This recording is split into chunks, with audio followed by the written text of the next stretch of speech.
Bienvenue dans cette vidéo où nous allons parler des unités de volume. Tu as vu dans une précédente vidéo qu'il était nécessaire de disposer d'unités de volume pour pouvoir ensuite mesurer ou calculer le volume de solide. Nous avons choisi par exemple comme unité de volume 1 cm3, ce qui est par définition le volume d'un cube de côté 1 cm comme celui-ci. Tu aurais pu également choisir comme unité de volume le mètre cube, qui est par définition le volume d'un cube de côté 1 mètre. Ou encore le décimètre cube, qui est le volume d'un cube de côté 1 décimètre, comme celui-ci. Je vais donc t'expliquer, dans cette vidéo, le lien qu'il y a entre toutes ces unités, c'est-à-dire t'expliquer comment tu feras pour convertir des unités de volume. Prenons deux unités de volume, le centimètre cube et le décimètre cube. Nous allons essayer de voir ensemble quel est le lien entre ces deux unités. Pour cela, commençons par prendre la plus grande unité, le décimètre cube, qui correspond au volume d'un cube de côté 1 décimètre.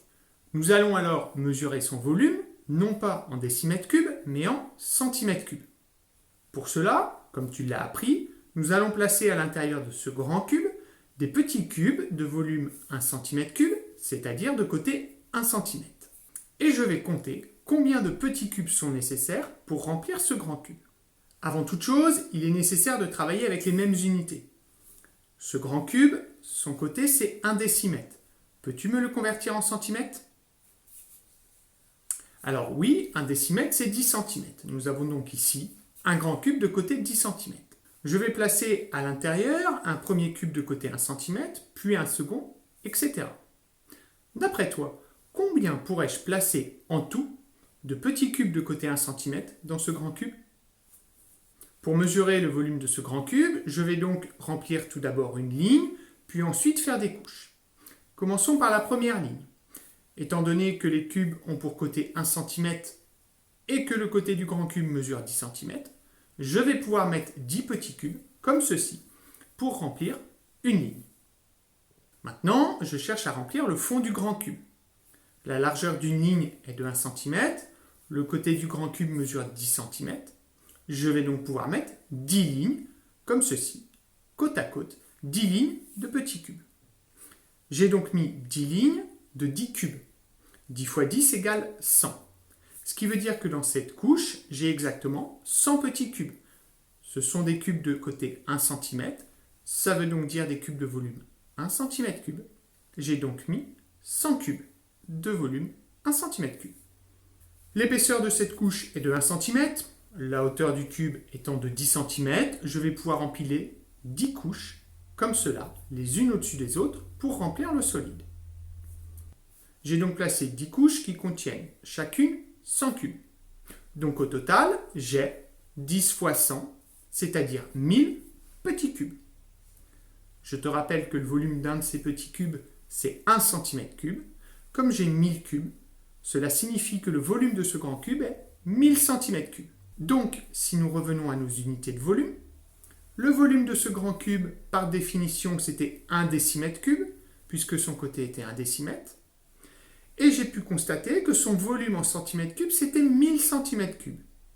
Cela signifie donc que 1 décimètre cube est égal à 1000 cm3. Il en sera de même avec les autres unités de volume. Pour passer d'une unité à la suivante, il faut multiplier par 1000.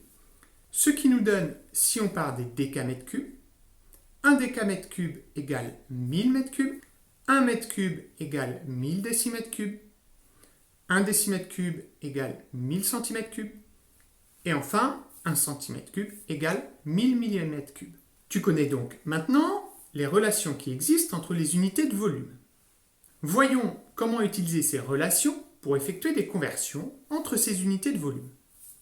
Tu sais qu'il existe des tableaux de conversion pour les unités de longueur et pour les unités d'air. Pour les unités de longueur, tu connais ce tableau de conversion et tu sais que 1 décimètre, c'est 10 cm. Donc, tu passes d'une unité à la suivante en multipliant par 10. Tu constates alors qu'il n'y a qu'une seule colonne par unité. Pour les unités d'air, tu as ce tableau de conversion. Tu sais également que 1 décimètre carré c'est 100 cm². Donc, tu passes d'une unité à la suivante en multipliant par 100. Tu constates alors dans le tableau de conversion qu'il y a 2 colonnes par unité. Maintenant, pour le tableau des unités de volume que nous allons construire, comme celui-ci. Tu as vu que 1 décimètre cube, c'était égal à 1000 cm3. Et nous avons dit que pour passer d'une unité à la suivante, il fallait multiplier par 1000. D'après toi, chaque unité va être partagée en combien de colonnes dans ce tableau de conversion? Il faudra effectivement avoir 3 colonnes par unité, comme ceci. En effet, si je procède ainsi, je place 1 décimètre cube dans mon tableau, c'est la colonne de droite des décimètres cubes, et je complète par des zéros pour aller jusqu'au centimètre cube et convertir en centimètre cube. J'obtiens alors bien que 1 décimètre cube donne bien 1000 cm3. Donc, pour le tableau de conversion des unités de volume, chaque colonne des unités sera partagée en 3 petites colonnes pour pouvoir passer d'une unité à l'autre en multipliant par 1000. Ce tableau de conversion des unités de volume, tu vas devoir le connaître et l'apprendre parfaitement. Terminons cette vidéo par quelques exemples d'utilisation de ce tableau. Commençons ensemble par cet exemple, 4,5 m3 et convertissons-le en centimètres cubes. Première étape, je commence toujours par repérer le chiffre des unités dans ce nombre. Ici, c'est le 4. Étant donné que ce sont des mètres cubes, je vais placer le 4 dans les unités de mètres cubes, comme ceci.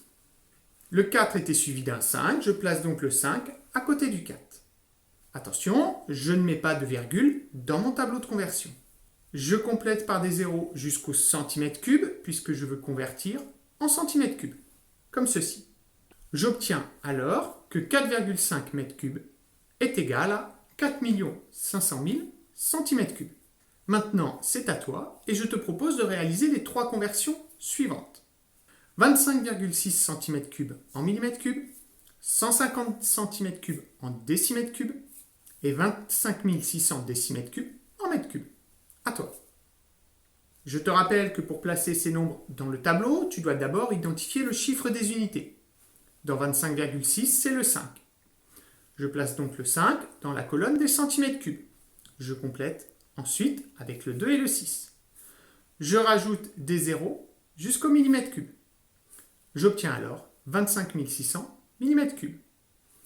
Donc 25,6 cm3 est égal à 25 600 mm3. Passons maintenant à 150 cm3. Le chiffre des unités ici en vert est le 0 que je place dans les centimètres cubes. Puis je place le 5 et le 1 devant. Étant donné que je veux convertir en décimètres cubes, je dois rajouter un 0 devant le nombre dans la colonne des unités de décimètres cubes. Ce qui me donne donc 0 décimètre cube, virgule 150. Donc j'écris 150 cm3 égale 0,150 décimètres cubes. Et le dernier exemple, 25 600 décimètres cubes, le chiffre des unités est en vert. Je place donc le 0 dans la colonne des décimètres cubes et je complète avec les autres chiffres. Étant donné que je veux convertir en mètres cubes, cela veut dire que le chiffre des unités pour les mètres cubes sera le 5 et c'est donc ici que je vais placer ma virgule. Ce qui donne 25,6 mètres cubes. Voilà, tu es arrivé à la fin de cette vidéo et j'espère que tu as bien retenu les relations entre les unités de volume, c'est-à-dire qu'on passe d'une unité à la suivante en multipliant ou en divisant par 1000. Et il faudra également que tu connaisses parfaitement ton tableau de conversion. Je te propose de t'entraîner sur des exercices de conversion en téléchargeant les fiches en cliquant ici. Je te dis à bientôt pour une nouvelle vidéo.